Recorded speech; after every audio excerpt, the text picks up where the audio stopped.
Hello, good morning. तर तुमचं सगळ्यांच्या माझ्या एका नवीन व्लॉगमध्ये स्वागत आहे. तर माझी व्हिडिओची सुरुवात ना ही शॉपिंगपासूनच झाली आहे. कारण हे दोन शूट ना मी एक दिवस आधीच करून घेतले होते. कारण नंतर काय मला टाईमच मिळाला नाही शूट करायला. आणि ह्यांनी घरी आल्यावरती ना ही विंडो पण लावून घेतली होती मी.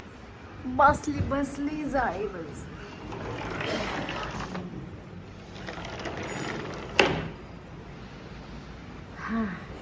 खरं सांगते, मला ती विंडो हातात आली ना त्यावेळेस एवढं टेन्शन आलं ना, मला वाटलं काय खरं ना आता खूप मोठा खर्च निघेल.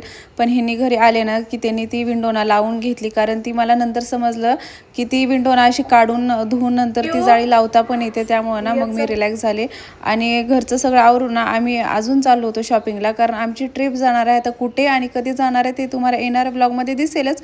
तर आम्ही इथं आलो होतो शॉपिंग करायला. तर फर्स्ट तर सगळ्यात आधी बॅग बघायची होती. म्हणजे माझी तर शॉपिंग झाली होती, शरूची आणि शरूच्या पप्पाची राहिली होती. आता सिंगल बॅग बघायची होती आणि इथे होते सेटमध्ये. आता कोणती घेतली ते तर तुम्हाला नंतर दाखवतेच. पण नंतर ना मला सनग्लासेस घ्यायचे होते. तर इथं त्याने लेन्स कार्डमध्ये ना फ्री आय चेकअप ठेवलं होतं. आता मला स्पेक्स तर आहेत पण ते यूज करत नाही.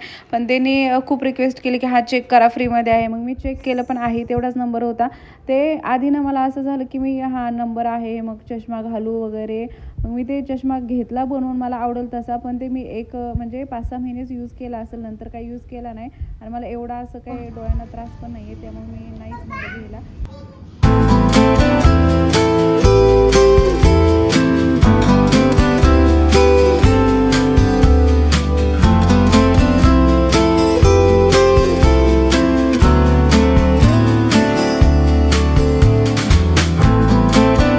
आणि इथे ना गर्ल्स सेक्शनमध्ये एवढे छान छान कलेक्शन होतं ना, म्हणजे फ्रॉक वगैरे आणि व्हाईट ड्रेस मला तिला असं वाटत होतं की 1-2 घ्यावे. कारण तिला व्हाईट कलर ना खूप जास्त उठून दिसतो.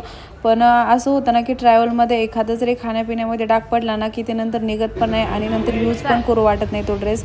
त्यामुळे मी नाहीच घेतला. नॉर्मल असे टी शर्ट आणि कम्फर्टेबल असे कार्गोजच घेतले तिला. नंतर भूक लागली होती त्यामुळे आम्ही ना इथं आईस्क्रीम भेळ खायला आलो होतो. खरंच भेळ एवढी छान होती ना ती. नंतर घरी आल्यावरती ना आता मार्च सुरू झाला आहे पण उन्हाळा एवढा जास्त जाणवत आहे ना. आणि हे कूलर म्हणजे कूलिंगची मोटर बंद पडली होती तर ते पण ह्यांनी घरीच रिपेअर करून घेतली आणि रिपेअर झाली लगेच. ती एक महत्त्वाची गोष्ट.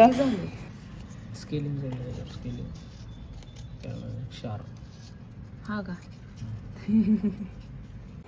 उन्हाळा म्हणलं की फक्त वॉटरमेलन खायला आणि आंबे खायला एवढ्यासाठीच मला तर आवडतो आणि सुट्ट्या असतात म्हणून. पण एरवी असं एवढं ऊन पडते ना आमच्या इकडे, तर म्हणजे घरात जरी बसलं ना तरी खूप जास्त ऊन जाणवतं. आणि आता तर मुलांची आता सुट्टी लागली आहे म्हणा, म्हणजे मार्च एंडिंगपर्यंत सुट्टी लागेल आणि एप्रिलमध्ये परत अजून स्कूल सुरू होईल 1 महिन्यासाठी. एवढ्या उन्हाचं ना का म्हणून मुलांचं स्कूल ठेवते ना ते मला अजिबात समजत नाही. कारण आत्ताच मार्चमध्ये एवढं ऊन आहे तर एप्रिलमध्ये तर काय अवस्था होईल काय माहिती. असो तर इथं ना आमची कूलिंगची मोटर पण नीट करून झाली होती आणि नंतर ना थोडंफार नॉर्मली स्वयंपाक करायचा होता. कारण बाहेरून भेळ, पाणीपुरी, शरीनं तर आईस्क्रीम खाल्लं होतं. तिला मी जेवायला करेन पण आमच्या दोघांना एवढी काय भूक नव्हती. तर माझा व्हिडिओ आवडत असतील तर नक्की सबस्क्राईब करा आणि लाईक करा.